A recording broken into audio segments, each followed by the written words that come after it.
Sampai pertemuan nonformal itu selesai, 30 menit kemudian, Niko sama sekali tak melepaskan tautan tangannya dengan Leka. Dia mengakhiri pertemuan tersebut untuk masuk ke acara makan malam. Niko beralih pada Leka, keningnya berkerut saat ia melihat air muka sang istri tampak lain. "Are you okay?"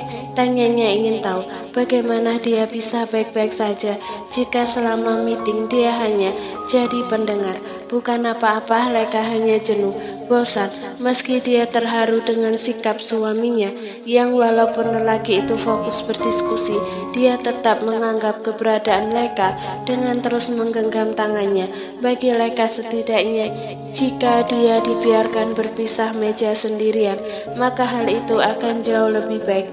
Namun tak urung Leka tersenyum untuk menyembunyikan perasaannya, apalagi di depan klien.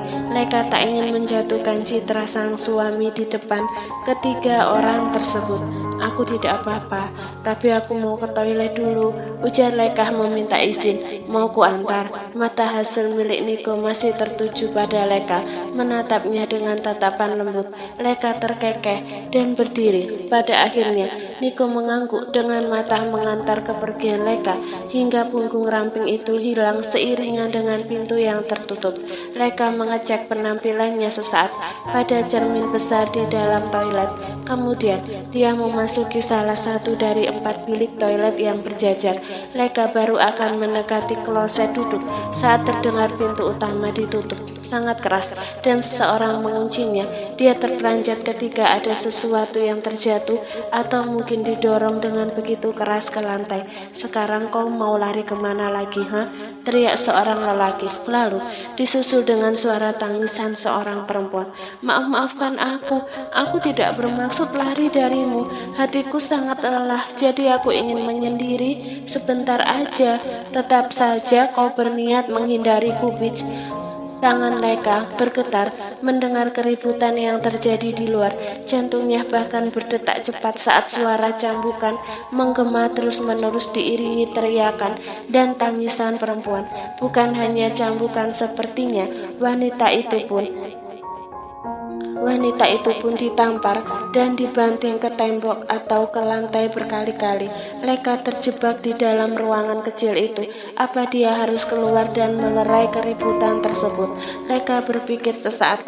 Sebagai sesama perempuan tentu dia tak menerima diperlakukan dengan beringas. Akan tetapi bohong kalau Leka tidak takut. Dia merasa takut jika dirinya ikut campur, maka lelaki itu akan berbalik marah padanya. Terlebih lagi ada yang harus Leka jaga keselamatannya selain diri sendiri. Dia adalah anaknya yang masih tumbuh di dalam perut. Mata Leka membulat, terasa terkejut saat sepasang sepatu pantofel tertangkap netranya dari celah-celah di bawah pintu bilik tempatnya berdiam diri. Leka membekap mulut untuk mencegah teriakan yang ingin keluar dari mulutnya. Pria itu terus-menerus melayangkan cambukan pada wanita di luar begitu keras, hingga Leka tak kuasa mendengarnya dan memilih menutup telinga menggunakan telapak tangan. "Kau seharusnya tahu diri, bitch. Kau adalah milikku. Aku masih mengampunimu saat kau berusaha menggoda pemilik Hamilton. Tapi saat kau mencoba lari dariku, aku tidak akan pernah mengampunimu." Apa? Pemilik Hamilton? Leka bertanya-tanya dalam hati. Apa mungkin yang dibicarakan pria itu adalah Niko? "Aku menggoda dia karena sudah tidak tahan denganmu." Kali ini wanita itu berteriak, disusul dengan cambukan berikutnya. Suara wanita itu sepertinya tak asing di telinga Leka. Dia pernah mendengarnya, tapi Adele, suara itu, suara milik Adele bukan? Benar, Leka pasti tidak salah lagi jika wanita yang tengah disiksa di luar sana adalah Adele, mantan sekretaris suaminya. Tapi kenapa bisa? Leka tak dapat berpikir jernih kali ini. Keterkejutan yang menimpanya membuat kakinya secara refleks mundur 2 langkah, hingga menimbulkan suara saat tanpa sengaja dirinya terjerembab di atas kloset yang tertutup. "Siapa di dalam?" Pria itu berteriak. Sepertinya dia menyadari kehadiran orang lain di dalam toilet tersebut. Jantung Leka berdetak cepat saat sepasang sepatu hitam itu berdiri di depan pintu tepat di hadapannya. Tangannya meremas-remas kain baju dan berharap Niko akan menyusul ke tempat ini secepatnya. "Aku tahu ada orang di dalam. Keluar!" Hanya dalam satu kali tendangan pintu tersebut telah berhasil dibuka berkali-kali. Niko melirik penunjuk waktu di tangan kiri. Sudah 20 menit berlalu, akan tetapi Leka tak kunjung kembali. Awalnya Niko berniat menghubungi perempuan itu lewat panggilan telepon. Namun ternyata ponselnya ada di dalam tas yang terongkok di atas meja. "Saya permisi ke toilet sebentar," ucap Niko pada ketiga orang di hadapannya. "Silahkan," Steve yang menyahut. Sedangkan dua wanita di sana hanya mengangguk sembari memperhatikan wajah tampan Niko dengan tatapan kagum. Niko lantas berdiri, memutuskan untuk menyusul Leka ke toilet. Leka memang terbiasa menghabiskan waktu di toilet cukup lama, namun tak pernah selama ini. Biasanya paling lama hanya 15 menit. Di restoran tersebut ada 3 toilet dengan lokasi yang berbeda. Toilet yang paling dekat dengan tempat mereka duduk rupanya terkunci saat Niko mencoba memutar knop pintunya. Mungkin di toilet yang lain, pikir Niko. Dia mengunjungi 2 toilet tersebut dengan lancangnya. Niko masuk ke toilet wanita hingga beberapa orang yang ada di dalamnya terkejut. Lelaki itu bahkan tak memperdulikan makian dari para wanita di depan wastafel. Dia hanya fokus meneriakkan nama Leka agar terdengar oleh orang yang ada di dalam bilik toilet. Jika memang Leka ada di sana, tetapi harapan Niko sia-sia saat tak mendapati sang istri di 2 toilet yang dia kunjungi. Lalu dia mencurigai toilet pertama pintunya terkunci. Bukankah itu aneh? Tanpa tunggu lama Niko bergegas ke sana. Dia menggedor pintu dengan buku tangan yang dikepalkan. "Leka, kamu di dalam!" teriaknya. Keadaan di sekitar cukup bising, membuat Niko perlu menempelkan telinga di daun pintu untuk mendengar sahutan dari dalam. Niko tampak terkejut saat teriakan seorang perempuan menyapa telinganya samar-samar. Tak ingin membuang waktu, Niko menggedor pintu tersebut berkali-kali, menendang dengan tendangan keras. Entah kenapa dia yakin jika Leka ada di dalam sana. Tak lama kemudian pintu pun terbuka lebar, menampakkan Leka yang tengah dipojokkan di dinding oleh seorang pria. Juga Adele yang tampak menyedihkan terduduk di lantai. "Lepaskan dia!" Niko mengepalkan tinjunya dengan kuat. Pria itu berbalik dengan menyandera leher Leka menggunakan lengannya.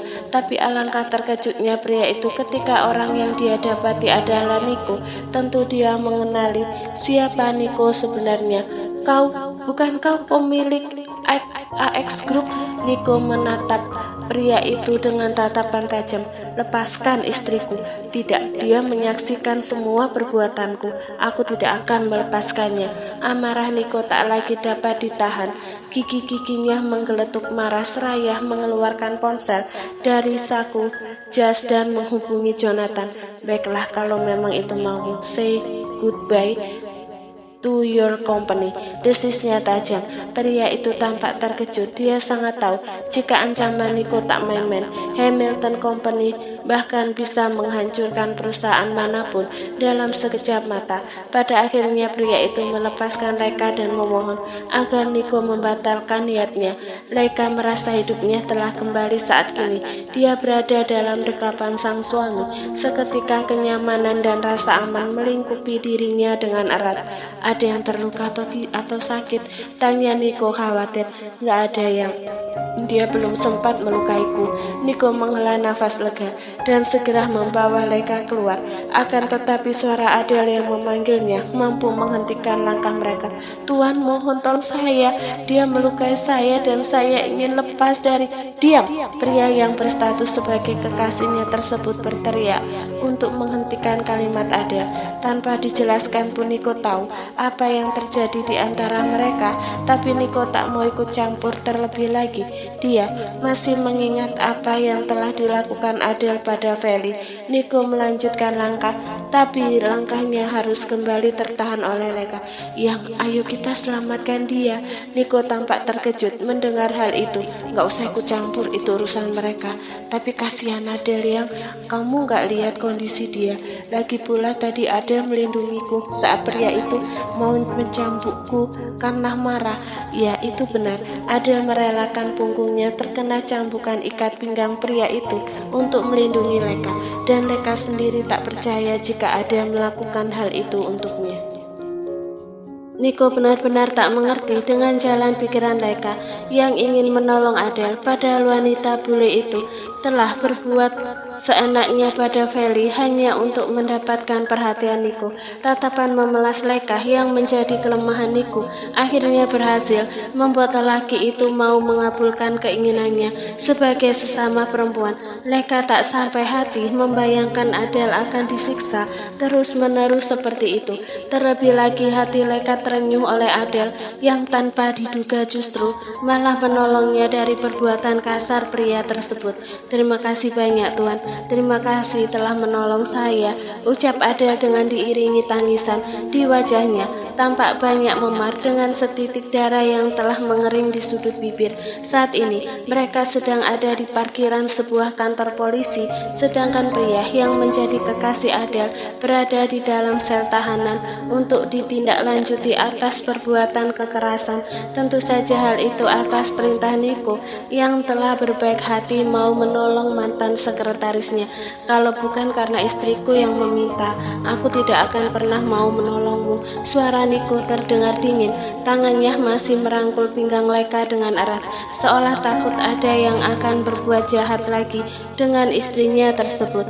Adele tampak terkejut. Dia sendiri tak menduga Leka akan sudi menolongnya yang jelas-jelas pernah menjahati anaknya. Mata Adele bergeser ke arah Leka dan menatapnya dengan tatapan nanar. Terima kasih banyak Nyonya, saya tidak akan melupakan kebaikan Anda. Tapi ingat, kau jangan melupakan janji yang tadi kau ucapkan, ujar Leka memperingatkan. Sebelum Nico memutuskan untuk menolong Adele, Nico sempat mengajukan syarat pada wanita itu untuk tidak mengganggu lagi keluarganya atau mengulang kesalahan saat itu.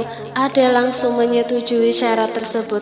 Tidak Nyonya, saya tidak akan pernah lupa. Dari dulu saya ingin terlepas dari lelaki itu dan saya bersyukur Anda telah menyelamatkan saya. Suara Adele terdengar tulus dengan kepala setengah menunduk. Tidak ada yang tahu jika selama ini Adele adalah pacar pria itu, atau lebih tepatnya wanita simpanan yang tak pernah diperlakukan dengan baik. Adele bertahan karena pria itu selalu mengancam nyawanya jika Adele pergi darinya. Hidup Adele seakan berada di neraka. Karena hal itulah Adele mencari kesenangan di luar, terlebih lagi saat dia menjadi sekretaris Nico yang tampak sempurna di matanya. Adele memang jatuh cinta dengan Nico, lelaki yang menurutnya sangat berbanding terbalik dengan kekasihnya. Dia membayangkan kehidupan sempurna jika menjadi kekasih Nico. Tetapi saat ini Adele sadar bahwa sampai kapanpun posisi Leka tak akan pernah terganti di hati lelaki itu. Bagus, sekarang pergilah ke rumah sakit. Aku rasa tubuhmu tidak baik-baik saja. Sekali lagi, Leka memindai tubuh Adele dari ujung kepala hingga ujung kaki. Banyak luka memar. Leka yang melihatnya saja bahkan sampai merimis ngilu. Iya Nyonya, saya akan pergi ke rumah sakit setelah ini. Adele mengangguk mengiyakan. Satu lagi, kenapa tadi kau menolongku? Tanya Leka ingin tahu. Padahal sebelumnya kau membenciku, bukan? Adele terdiam sesaat. Saya hanya tidak mau orang lain menerima perlakuan buruk dari kekasih saya. Padahal dia marah karena ulah saya Nyonya, ujarnya dengan jujur. Sayang, kamu yakin gak ada yang sakit? Entah pertanyaan keberapa kali yang Nico lontarkan selama perjalanan menuju mansion. Dia sungguh mengkhawatirkan kondisi istrinya dan calon anak mereka. Leka menggeleng, lantas menenggelamkan kepala di dadanya. Niko yang tampak bidang. Niko tentu menyambut baik dengan mendekapnya mesra. Gak ada yang percaya deh sama aku. Aku cuma shock aja saat mendengar bagaimana laki-laki itu memperlakukan Adele dengan beringas. Justru itu Hani, bisa jadi dari rasa shock itu akan mempengaruhi kehamilan kamu. Niko menghela nafas panjang sebelum mengeluarkan ponsel dari saku jas, lalu menghubungi nomor dokter kandungan yang tak lain adalah temannya sendiri sewaktu kuliah pasca sarjana. Ada apa Niko? Seorang wanita menyapa setelah panggilan Niko terangkat di dering ketiga. Niko menunduk, menatap Leka yang juga tengah menatapnya dengan raut bingung. Apa kau ada di rumah sakit? Ada sedikit masalah, jadi aku ingin memeriksakan kandungan istriku. Aku belum bisa tenang sebelum memastikan dia baik-baik aja. Mata Leka sontak membulat. Dia menggigit bibir bawah seolah menunjukkan ketidaksetujuan atas keputusan Niko.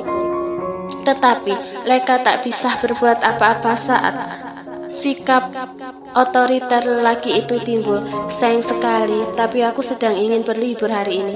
Terdengar kekehan dari dokter bernama Kate di seberang telepon. Padahal kandungan istrimu kuat Niko, kau tidak perlu khawatir berlebihan. Jangan bohong Kate, aku tahu kau masih di rumah sakit. Aku akan ke sana sekarang. Ya Tuhan, kau ini benar-benar. Di seberang sana Kate menggeleng-gelengkan kepala.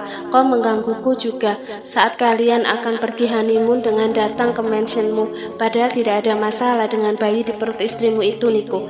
Niko mendecakkan lidahnya. Dia tak tersinggung dengan ucapan Kate, sebab wanita itu memang senang bercanda.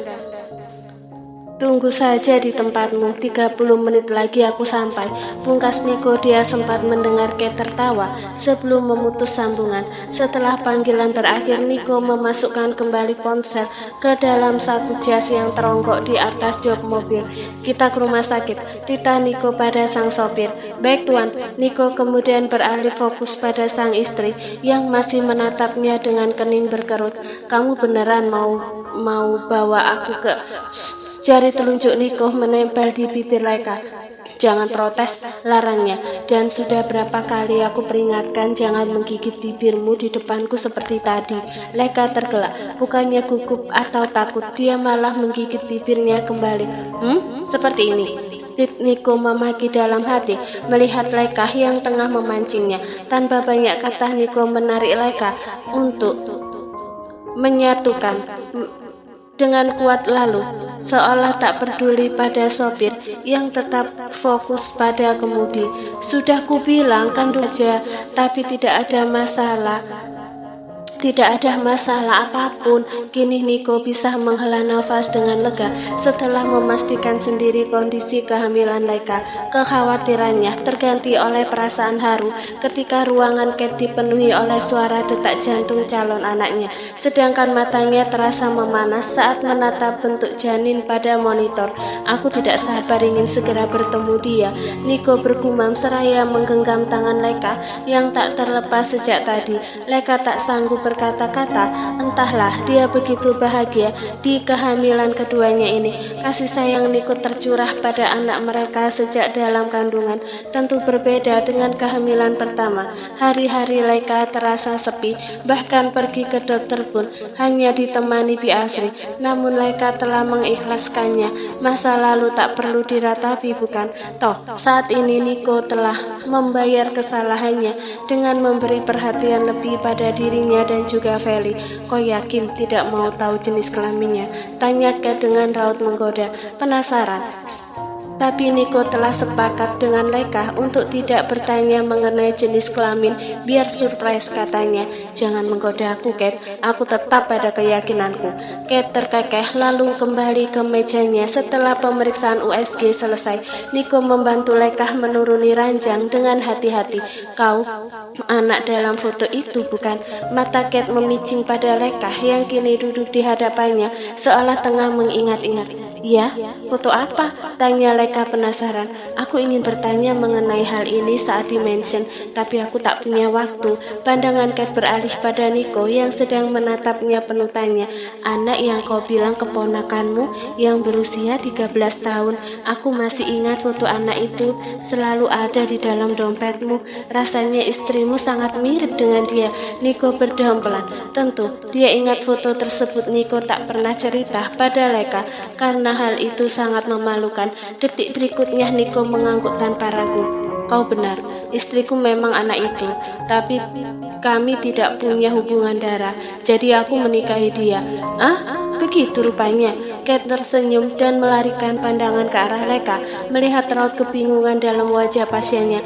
Kate lantas bercerita, aku dan suamimu adalah teman satu universitas saat di London. Meski jurusan kami berbeda, tapi kami berteman baik. Iya, aku sudah mendengar dari Nico tentang kalian, saut Leka diiringi senyuman kecil. Stop kalimatmu sampai di situ, Kate. Larang Nico penuh ancaman. Tetapi Kate tak memperdulikan ucapan Nico. Fotomu saat usia 13 tahun selalu ada di dalam dompet dia. Dia selalu menatapmu. Bahkan suamimu mencari fotomu semalaman sampai apartemennya berantakan saat fotomu disembunyikan oleh aku dan teman kami, ujar Kate sambil tertawa. Dia selalu marah jika teman kami yang pria minta dikenalkan denganmu saat sudah dewasa.